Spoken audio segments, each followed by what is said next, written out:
The God of the oppressor is not a God of liberation. The God of the oppressor is not in the business of empowering you or seeing you make it or seeing you being an individual that is set free. Now, let me give you a little warning. This is a little prophetic warning. Don't think it's over. Don't think that they went to service this morning and they have calmed their feelings. No. See, black people act in the immediate. When things don't go your way, you don't have money, so you don't have time to wait, so you riot. You strike a match. You burn the neighborhood store down. But white folks set up strategies to create a revolution. Oh, don't you go to sleep and think it's over. Some of you, they're planning to replace you in the morning. Don't think it's over. Some of you, they're going to wipe your contracts out. Amen. Don't think it's over. They're going to get rid of your welfare. Your next few checks will be it. Your food stamp's going to be cut out. Oh, don't think those angry looks on that face of America. Don't think they have calmed down for one moment. The NAACP ain't gonna be getting no more money from Jews. Come on. Your black colleges are gonna be struggling. Don't think it's over. They'll start boycotting black businesses. But some of you want to still worship with them. You want to sit in their churches. You wait for the next crusade to come in town so you can break your neck getting down there. Amen. Some of you want to go still worship in their churches. You want to look to them. Amen. You want to look to Mr. Charlie. Amen. You can't network here. Amen. But you go there and you'll strike hands with them and strike deals with them. Listen to me. You better not trust them.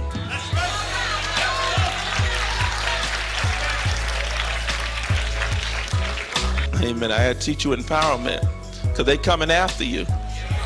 Oh, yes, they are. They coming after you. They're mad. They're mad. Some of you gonna all of a sudden your boss start acting stupid. What's wrong with you? Amen. They start building a portfolio. They start leaving a paper trail. Well, you know, we're finding all these inconsistencies with you.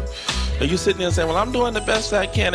Darling, no matter what you do, it's just a matter of time, 90 days. Amen. They'll create something in your file for the next 3 months. Amen. So our oppressor has trained us to love him.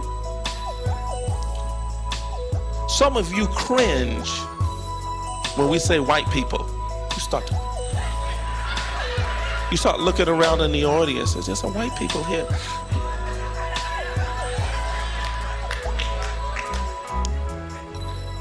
When we say white folks or whitey, you start, Jesus.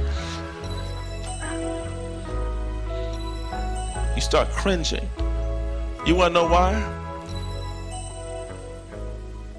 Because you've made them a god.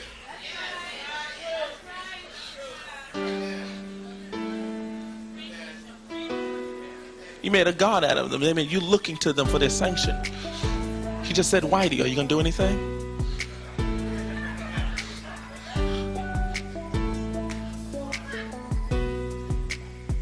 Amen. You love them. Amen. You've been trained to love them. You've been trained to trust them. Amen. And it's not only the people, you got preachers that love white folks. Love them. Black preachers love them. Will swear by them.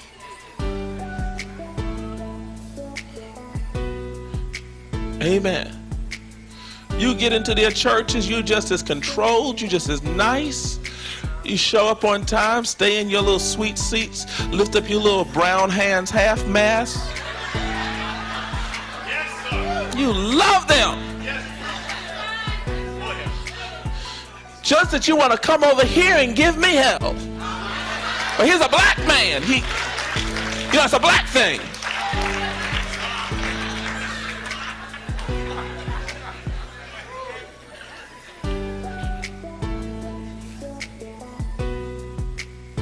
Amen. Now, I've never was too crazy about having a church full of white folks. I'm going to tell you why. I'm going to tell you why. Because if they start seeing you, see, they got to understand the system. As a black person increasing, they withhold their hand. See, that's how you got the spirit of the nigger. See, they put it in you.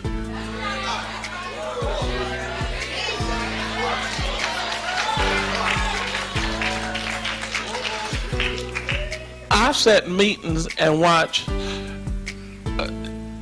white folks that wouldn't put $1 in, lest it might empower you. I mean, I'm talking about racism. We had a woman several years ago in this ministry which said until one time we just embarrassed her. I wasn't into the liberation message then. I was real sweet. At that time, I loved white folks. And I says, you have not put any decent money. And finally, the woman wrote a check for $990. And she says, and I need to take out $10 from that to keep it from getting $1,000 because I want to get a tape in the back. Now I can tell you some stories. Now, you may say, well, that $990, I mean, that's a lot of money, Bishop. I mean, that woman did give you almost $1,000. I mean, what you complaining about? No, but when there was a particular white brethren that came in, and she was sitting in here every week, she went and wrote him one check for $50,000. And I stayed saved because, see, I loved white folks then.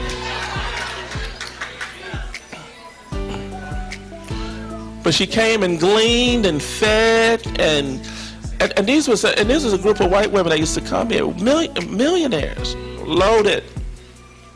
When I say loaded, loaded, loaded, loaded, loaded, loaded, loaded.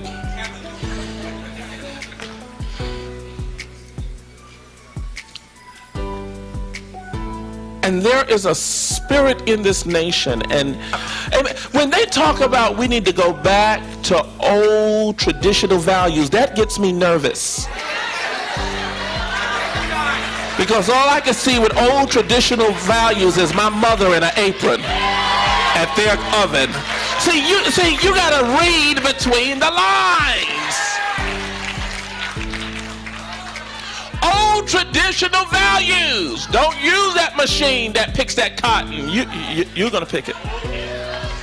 Old traditional values.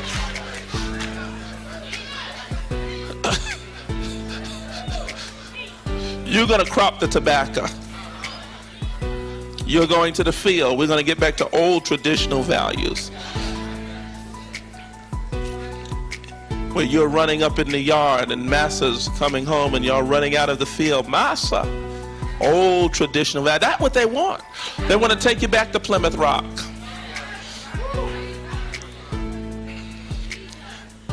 Every time they talk about the Pilgrims, that make me nervous. They've had affirmative action from the day they landed. Ask the Indians if they had affirmative action. They took action in a very firm way and affirmed their action.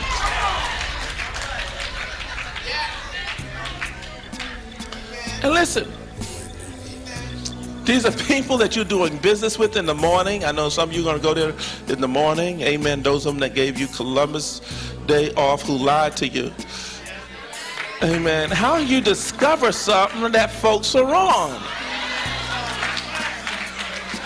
Why didn't you raise your hand in class and say, teacher, teacher, teacher, teacher? Yes, Junior.